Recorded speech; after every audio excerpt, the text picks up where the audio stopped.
চাইবে আল্লাহ রাব্বুল আলামিন তাকে ততটুকু দিবে। মাল্লাম ইয়াসআলিল্লাহ ইয়াগদাব আলাইহি, আল্লাহ রাব্বুল আলামিনের কাছে যদি কেউ না চায় আল্লাহ রাব্বুল আলামিন তার উপর রাগান্বিত হয়। আল্লাহ তাআলার কাছে যদি কেউ না চায়, রাসূল বলেন কেউ যদি আল্লাহ তাআলার কাছে না চায় আল্লাহ রাব্বুল আলামিন রাগান্বিত হয়। আমাদের কাছে কেউ চাইলে আমরা রাগান্বিত হই। আমাদের মধ্যে বান্দা এবং আল্লাহর মধ্যে পার্থক্য এটা। বান্দা এবং আল্লাহর মধ্যে পার্থক্য হলো কেউ যদি চায় আমরা বান্দা যারা আছি তারা রাগ হই, কিন্তু আল্লাহ রাব্বুল আলামিন বলেন আমার কাছে আছে এগুলো আমি কি করব, আমার তো কোনো কাজে আসবে না, আমার তো মহাসাগর, আমি যদি তোদেরকে দিতে দিতে দিতে কোটি কোটি গুণ দিই তারপরে তো আমার এই সমুদ্র থেকে এক বিন্দু পরিমাণ কিছু নড়চড় হবে না, নড়াচড়া করবে না, কিছু কমতে হবে না, তোরা চাস না কেন? আল্লাহ রাব্বুল আলামিন শেষ আসমানের মধ্যে শেষ প্রান্তে আসিয়া ডাক দেয়, কেউ কি আছো রিজিকের অভাবপ্রাপ্ত, আমি তোমাদের রিজিক দেব। কেউ কি আছো আলামিন মুস্তাগফিরিন, কেউ কি ক্ষমা চাওয়ালা আছো, আমি তোমাদের জীবনের সমস্ত গুনাহ মাফ করে দেব।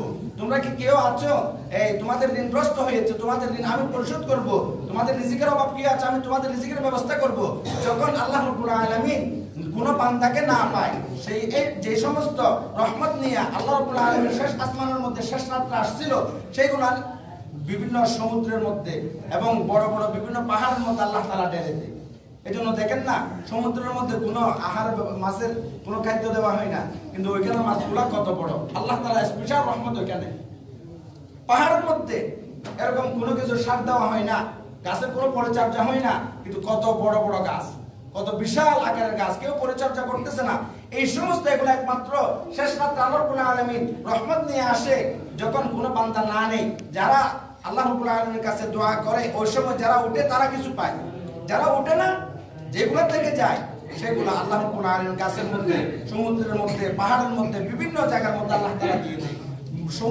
যে পাহাড়ের যে সমস্ত জন্তু আছে ওগুলোদেরকে তাদেরকে তো কোনো সময় কিছু এই বুশি ইত্যাদি কোনোদিন কেউ খাওয়াইছে, একমাত্র আল্লাহ রাব্বুল কিভাবে চলতেছে সেটা কেউ জানে না। এই জন্য আল্লাহ রাব্বুল আলামিনের কাছে চাইতে হবে। আল্লাহ তাআলার কাছে যদি আমরা চাই তাহলে আল্লাহ রাব্বুল আলামিন আমাদের সমস্ত সমস্যা আল্লাহ তাআলা দূর করবে।